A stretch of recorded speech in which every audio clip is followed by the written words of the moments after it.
Mesdames, Mesdemoiselles et Messieurs, nous avons suivi les discours de M. Kabila du 7 septembre dernier devant ce qu'il avait tout l'air d'un congrès du PPRD élargi à ses alliés. Tout courant confondu. Un discours décousu mais sournois. Plus intéressant, il est également révélateur des desseins cachés de M. Kabila. Il ressort clairement de ce discours que M. Kabila a décidé, sans y croire, d'emboucher la trompette de la cohésion nationale comme subterfuge subtil pour se maintenir au pouvoir, démontrant ainsi qu'il n'a ni respect ni considération pour les Congolais. Qu'il soit entendu que les FAC et le peuple congolais ne lui donneront pas les béquilles de légitimation qu'il recherche désespérément. Mesdames, Messieurs, les discours controuvés et téméraires de M. Kabila nous confortent plus que jamais dans notre position, disons-le encore, ferme de rejeter son concert national.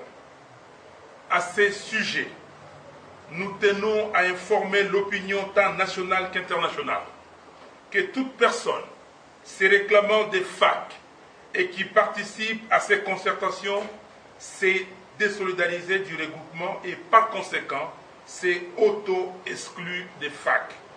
C'est le cas notamment de M.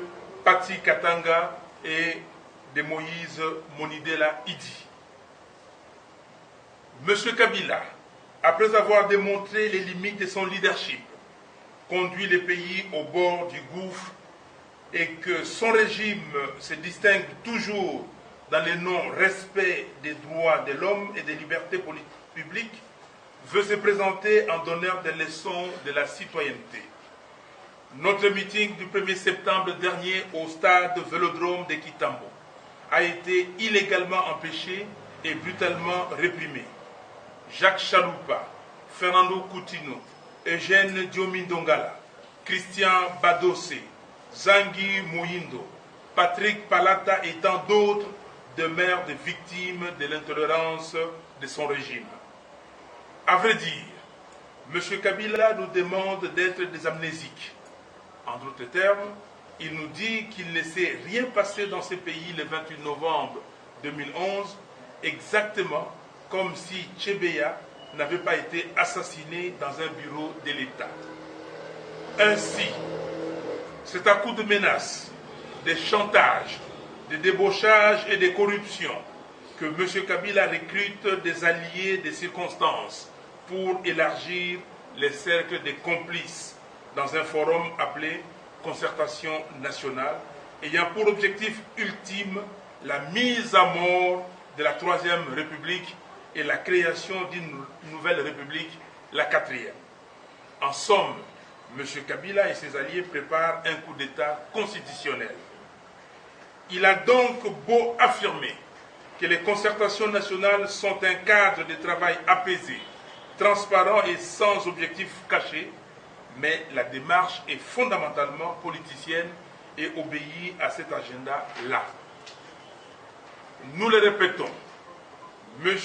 Kabila veut remplacer la Constitution du 18 février 2006 par une autre, celle qui est actuellement en élaboration au Palais du Peuple.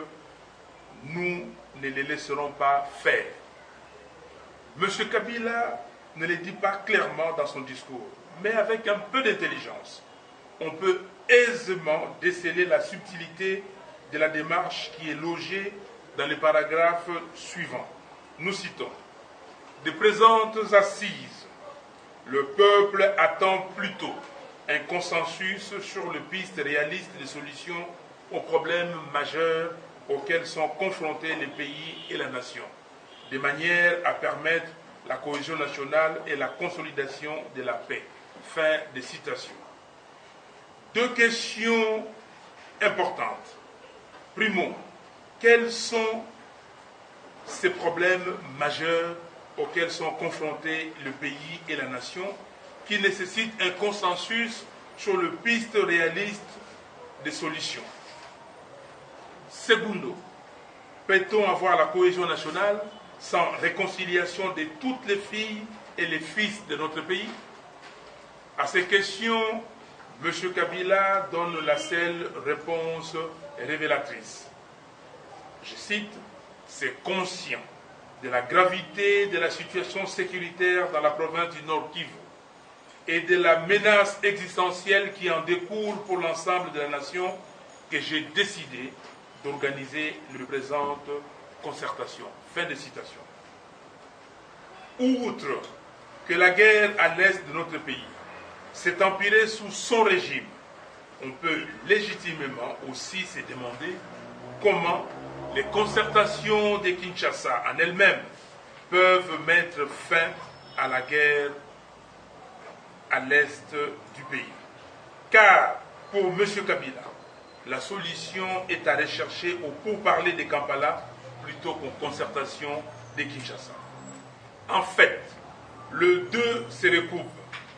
Kampala va jeter les bases dans l'accord imminent qui doit être signé entre les gouvernements et les M23, tel qu'imposé par la communauté internationale, et les concertations de Kinshasa vont tout formaliser sous la forme des recommandations à présenter au Parlement par M. Kabila.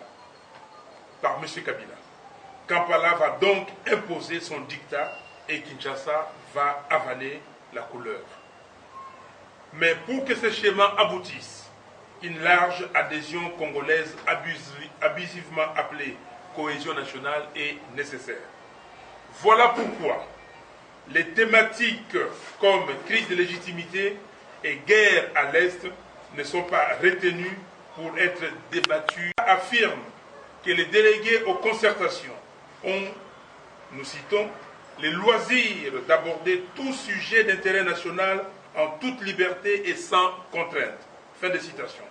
Mais en même temps, il fixe lui-même les priorités du moment dans 5 thématiques décidées unilatéralement par lui, sans qu'aucune d'elles n'aborde le problème ci-dessus. Après, il balaie les 5 thématiques en assurant, nous citons, la situation politique, économique, sociale, culturelle et sécuritaire de notre pays a déjà fait l'objet de plusieurs réflexions, analyses, études et rapports, souvent de haute facture. Ce fut le cas notamment de la conférence nationale souveraine, des concertations du Palais du Peuple et du dialogue intercongolais. C'est à cet exercice que députés et sénateurs consacrent l'essentiel de leur délibération. Fin de citation. Une autre question. Puisque des rapports de haute facture sur la situation politique, économique, sociale, culturelle et sécuritaire de notre pays existent déjà et que les députés et sénateurs consacrent l'essentiel de leur délibération aux réflexions, analyses et études de ces rapports, pourquoi avons-nous besoin de concertations nationales avec les mêmes thématiques?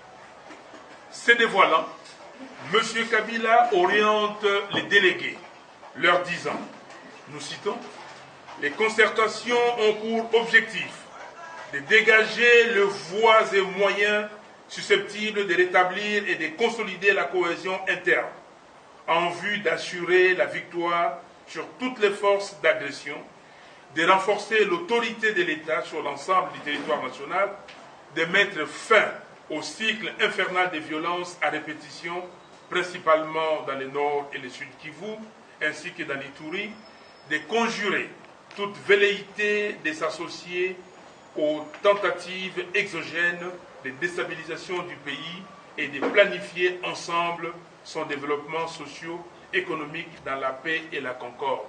Fin de citation. Pour nous, ce paragraphe de son discours est non seulement un aveu d'impuissance et d'échec, mais aussi celui de sa responsabilité dans la déliquescence de l'État congolais. La vérité est que M. Kabila sait qu'il attend des délégués aux concertations et il leur dit, nous citons, les délégués aux concertations nationales n'ont pas vocation à se substituer au souverain primaire, moins encore à remettre en cause les décisions qui relèvent du pouvoir exclusif de ces derniers. Cependant, leur marge de manœuvre demeure importante. Se mobiliser, s'organiser et agir sont une condition de la victoire, lance-t-il. Voilà les trois verbes du moment constituant, celui qui précède la naissance d'une nouvelle république. M. Kabila le sait, et il le dit aux délégués présents ce jour-là au Palais du Peuple. Nous citons, « Ce moment historique est à saisir aujourd'hui. » Et de poursuivre, « J'ai foi en vos capacités pour ce faire. » Fin de citation. En d'autres termes, il veut dire, je sais que vous allez le faire et il ne vous reste qu'à vous exécuter. Et pour corrompre l'amour propre des fidèles à la messe déjà dite de concertation, M. Kabila leur jette des fleurs, affirmant qu'ils ont, par leur présence, donné, nous citons, une réponse responsable et patriotique à son appel. Fin de citation. Non, monsieur, un chef de faction, diviseur et débaucheur, ne mobilise pas un peuple. Seule une personne qui symbolise l'unité nationale, au sens de l'alinéa premier de l'article 69 de la Constitution, c'est-à-dire celui qui a la légitimité du peuple qui peut mobiliser. Sans la présence de la majeure partie des réels représentants des forces vives de la nation, ces concertations sont vouées à l'échec. Cerise sur les gâteaux, c'est avec une cravate noire que M. Kabila va blasphémer, en citant les Saintes Écritures à sa manière et sans référence, disant, je cite, « Les Très-Hauts ne tentent jamais personne au-delà de ses capacités. » Fin de citation. Sauf à comprendre que M. Kabila se substitue lui-même au Très-Haut, mais nous tenons à lui dire que nulle part dans la Sainte Bible il est écrit que Dieu tente ses enfants. Au contraire, Paul, dans 1 Corinthiens 10, 13, nous dit, je cite, « Aucune tentation ne vous est survenue qui n'ait été humaine, et Dieu qui est fidèle ne permettra pas que vous soyez tentés au-delà de vos forces. Mais avec la tentation, il préparera aussi les moyens d'en sortir afin que vous puissiez la supporter. » Et le livre de Jacques, dans son premier chapitre, verset 13, dit, nous citons, que personne, lorsqu'il est tenté, ne dise « c'est Dieu qui me tente », car Dieu ne peut être tenté par le mal et il ne tente lui-même personne. Fin du verset. Au sens donc de la Sainte Bible, Dieu le Très-Haut ne tente jamais ses enfants. Les jeunes Quinois diront « Mokolomoko Agolelawa ». Un adulte va pleurer ici. Que celui qui a écrit son discours nous fournisse les références de la citation que M. Kabila attribue aux Saintes Écritures.